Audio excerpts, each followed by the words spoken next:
নমস্কার, নিউজ নাওয়ের পর্দায় আপনাদের সকলকে স্বাগত। আমি সুবি রয়েছে আপনাদের সাথে। চলে যাব বিস্তারিত খবরে।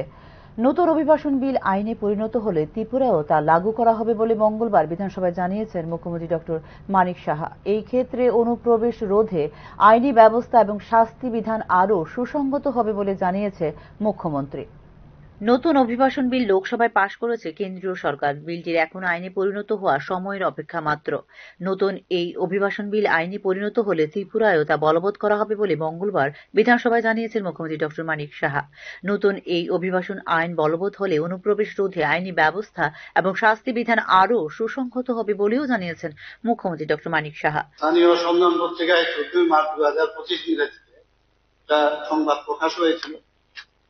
সেটা অনুপ্রবেশ রুখতে করা অভিবাসন আইন মোদী সরকারের। এই বিষয়ে এখানে রেফারেন্স পিরিয়ডে সম্পর্কে জানতে চেয়েছেন আমাদের মাননীয় বিধায়ক রঞ্জিত বর্মা। এটা কেন্দ্রীয় সরকারের একটা প্রস্তাবিত বিল হয়েছে, সংসদে এখনো সেটা আছে এবং এক রূপে কিন্তু এখনো পাস হয়নি।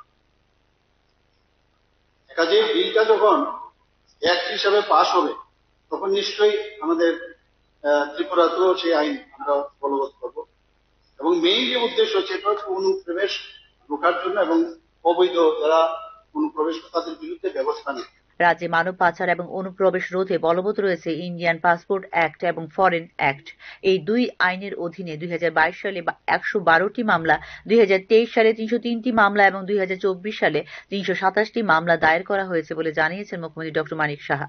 রাজ্যে বাংলাদেশে অনুপ্রবেশ রোধে ত্রিপুরা বাংলাদেশ আন্তর্জাতিক সীমান্তের উন্মুক্ত অংশে পেট্রোলিং ব্যবস্থা জোরদার করা হয়েছে বলেও এদিন জানিয়েছেন মুখ্যমন্ত্রী ডক্টর মানিক সাহা। এখন বর্তমানে আমরা কি করছি, এখনো ত্রিপুরাতে আমরা জানি পুরো ত্রিপুরার 3 দিকেই বাংলাদেশের সাথে আমাদের বর্ডার।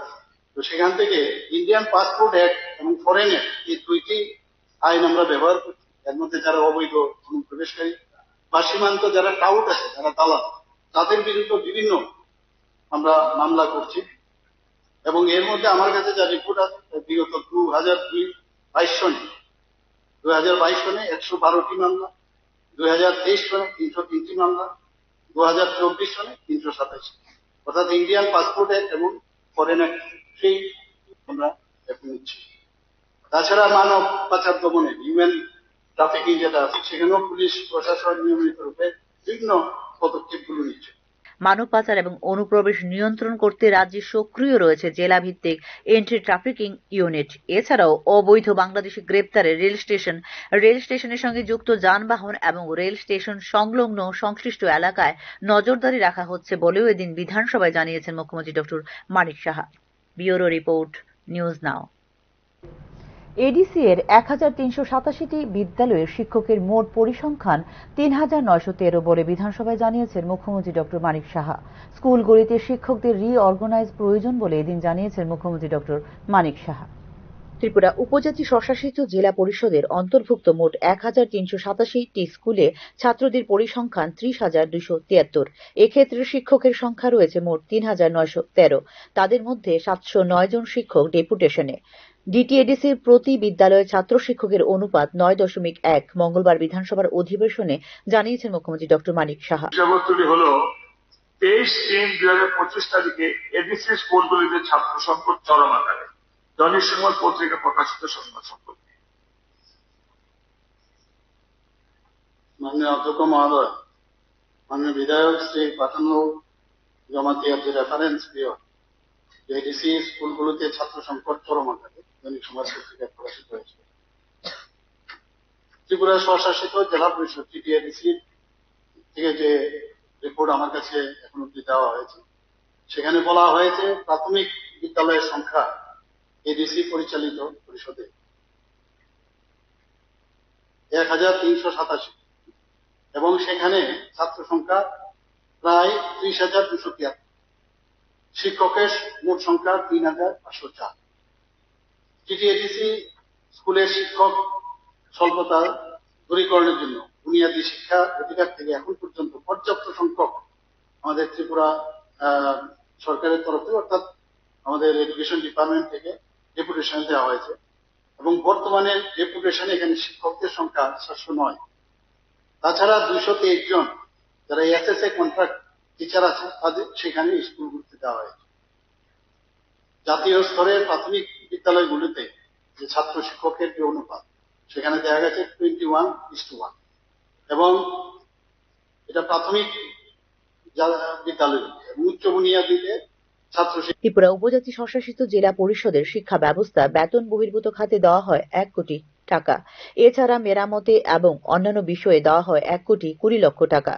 বিদ্যালয়গুলোর শৌচাগার, গ্রন্থাগার, পানীয় জল ইত্যাদি ব্যবস্থাপনার জন্য 188 কোটি টাকা দেওয়া হয়েছে বলে এদিন জানিয়েছেন মুখ্যমন্ত্রী ডক্টর মানিক সাহা। 2022 সালে ভারতের জন্মহার ছিল প্রতি 1000 জনে 17.163 জন, যা 2021 সালের তুলনায় 1.23% হ্রাস পেয়েছে।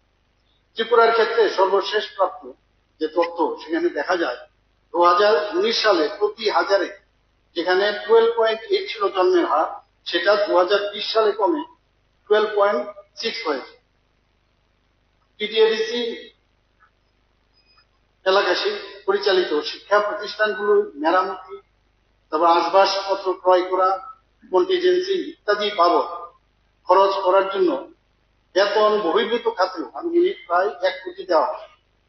24-25 অর্থ বছরে টিটিএডিসি পরিচালিত শিক্ষা প্রতিষ্ঠানগুলিতে মেরামতির জন্য সেখানে 1,20,00,000 টাকা দেওয়া হয়।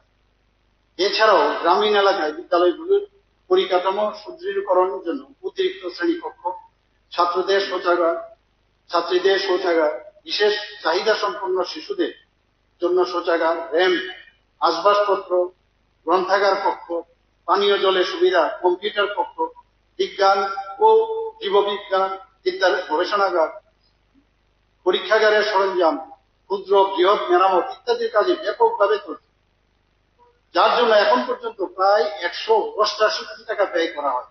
ত্রিপুরা উপজাতি স্বশাসিত জেলা পরিষদের বিদ্যালয়গুলিতে পিএম পোষণ অর্থাৎ মিড ডে মিল প্রকল্পে 2024-25 অর্থবছরে বরাদ্দ রয়েছে 5,38,00,000 টাকা, যার মধ্যে ইতিমধ্যেই দেওয়া হয়েছে 4,94,00,000 টাকা। কস্তুরবা গান্ধী বালিকা বিদ্যালয় আবাস প্রকল্পে এডিসি এলাকায় নির্মাণ করা হয়েছে 15টি হোস্টেল।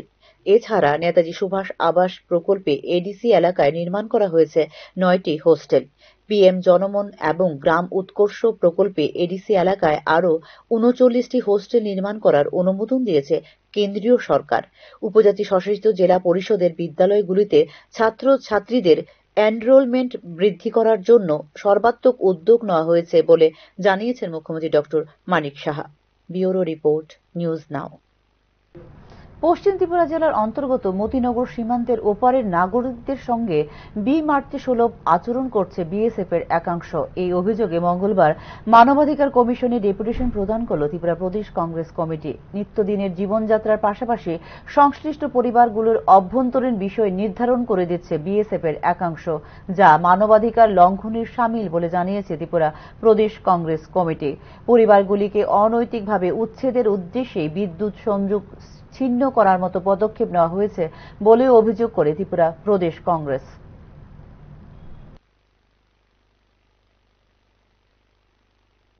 খাবার ব্যবহার করবে, কি কতটা সাবান কতদিনে ব্যবহার করবে, এর সবই নির্ধারিত করে দিচ্ছে বিএসএফ এর একটা অংশ। এর অন্যথা হলে, এর অন্যরকম হলে তাদেরকে চিহ্নিত করা হচ্ছে পাচারকারী হিসাবে। এই বিষয়গুলি যে চলছে, এটা শুধু এই জায়গার ঘটনা না, সারা রাজ্যের ঘটনা। এই বিষয়গুলিতে আমরা উদ্বিগ্ন। এটা আমরা আজকে মানবাধিকার কমিশনের এখানে যিনি দায়িত্বে আছে চেয়ারম্যান, ওনার নজরে আমরা নিয়েছি। এর সাথে সাথে আমরা যেটা এখনকার মতো সংবাদ এই পর্যন্তই। পরবর্তী সংবাদ দেখতে চোখ রাখুন নিউজ নাও এর পর্দায়। নমস্কার।